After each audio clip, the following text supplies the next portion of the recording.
Admission చేసిన, admission రాకపోతే లొల్లి చేసిన. నేను ఆల్ ఇండియా గోల్డ్ మెడలిస్ట్ని, నేను పెయింటింగ్ రాని, నాకు ఆ సీటు రావాల్సిందే.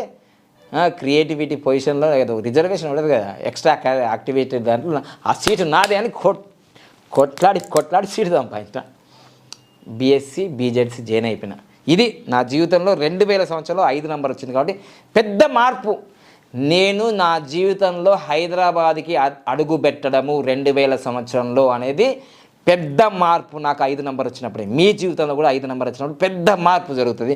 మళ్ళీ నాకు పెద్ద మార్పు 5 నంబర్ ఎప్పుడు వచ్చింది? 2004లో వచ్చింది. నాకు 2004లో ఉత్తమ యోగాచార్య అవార్డు స్పీకర్ సురేష్ రెడ్డి నుంచి నాకు సన్మానం జరిగింది 2004లో. అప్పుడు 5 నంబర్ వచ్చింది.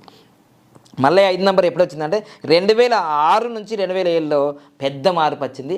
అప్పుడే 2007లో పెద్ద మార్పు వచ్చిందంటే నాజియా బేగం గారిని నేను పెళ్లి చేసుకోవడం పెద్ద మార్పే కదా, మామూలుగా కదా, మామూలుగా ఉండదు మార్పు.